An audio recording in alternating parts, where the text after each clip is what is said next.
Sponsored by the Big 98, Nashville's #1 for new country and the home of the Bobby Bones Show. Welcome to the Rockette Review. We're thrilled to be catching up with Kim Campbell, who was married to the late Glen Campbell for 34 years and has a brand new book out, Gentle on My Mind. Kim, thanks for coming on the show. Hi, thank you for having me. You know, it was so nice last time we got to catch up at the grand opening for the Glen Campbell Museum. And I know you've been working on this book for a while, but I thought it was incredible that not only is it in book form, but digital form and audio form with a few songs added in, right? Absolutely. We have 11 songs, and I think they really contribute to the storyline and, the sentiment of the book, which, of course, is just to honor Glen's legacy and to tell his story. He was such an incredible man. He overcame alcoholism and drug addiction, became the best husband and father I could have ever hoped for. And then to get hit with Alzheimer's and go on that whole journey, it was, he was a great man and full of courage. Well, and also, through the book, which is an incredible book, congratulations, but, you helped him through those times, getting him through the addictions and everything like that, bringing him to a better place. And then it was unfortunate, with the Alzheimer's, obviously, but also, Kim, you're doing a lot of charity work with Alzheimer's and bringing more awareness through a website too. Yes, we started the Kim and Glen Campbell Foundation to promote the use of music as medicine, because music was just so therapeutic for Glen in his journey with Alzheimer's. And the doctors all really believed that it helped him function longer socially and professionally than he otherwise would have, intellectually as well. It's very stimulating for the brain. So music is good medicine. Always, always. Well, like we were talking too with the audiobook, I love it, Kim, that you cut it in with your own voice and with the 11 songs in there as well. That's a pretty neat audiobook.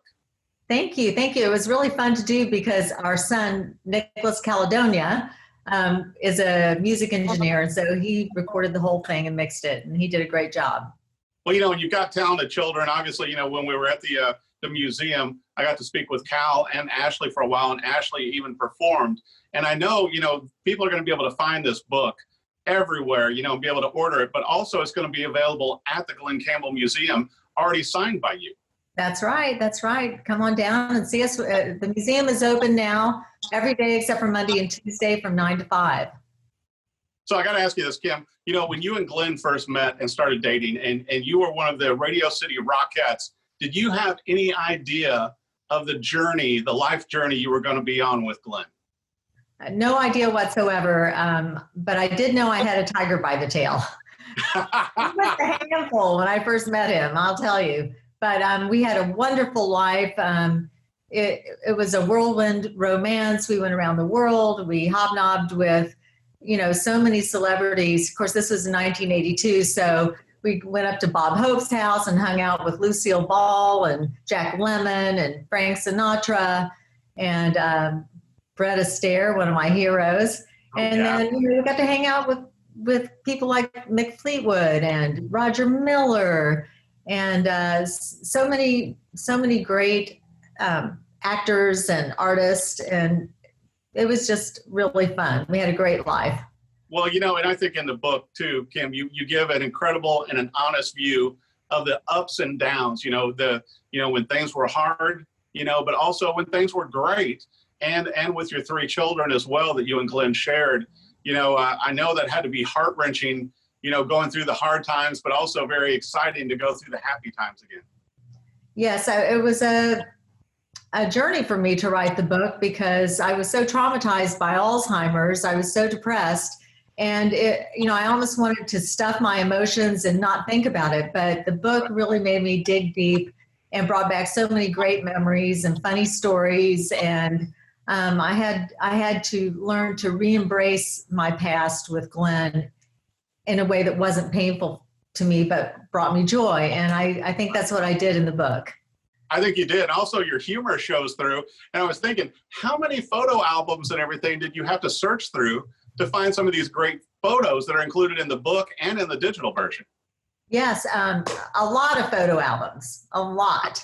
And I'm still digging through. And there were so many more photos that I would have liked to have shared in the digital, but they cut it off at a certain point and said no more.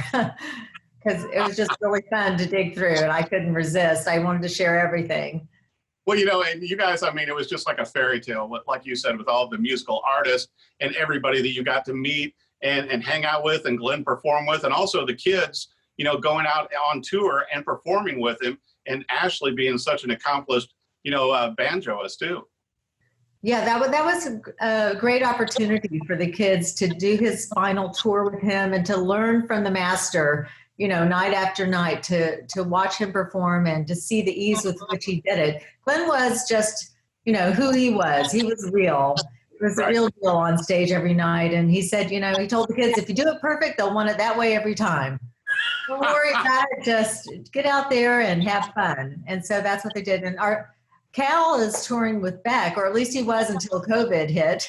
Right. So all really accomplished and doing well. I know Glenn would be so proud of them.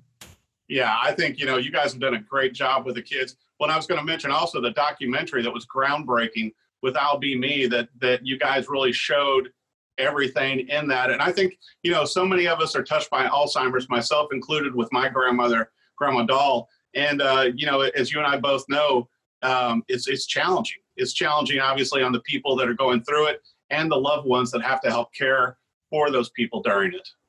It really is. I hope our documentary helps shed a light on what families are dealing with. And I know I'm so proud of Glenn because he opened himself up to the public, made himself so vulnerable with such a disease that was most of the time just hidden away.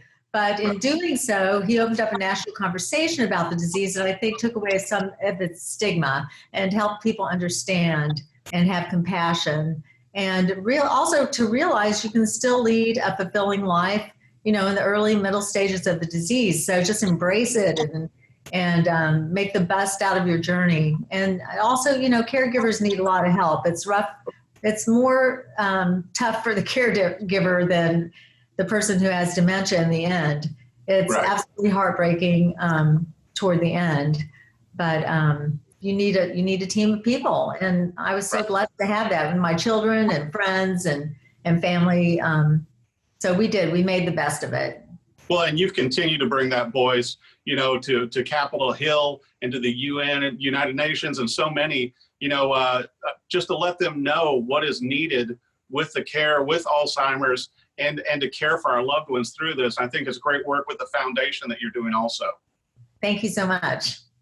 Well, congratulations on the book. I want to make sure that our viewers know they can find it on Amazon, wherever you buy books, and hopefully, next year we'll get to see you doing some book signings as well, but you do have signed copies at the Glen Campbell Museum. Gentle on my mind, Kim Campbell, thank you so much for coming on the Rock Review and talking about your great book. Thank you so much for having me. Sponsored by the Big 98, Nashville's #1 for new country and the home of a Bobby Bones Show.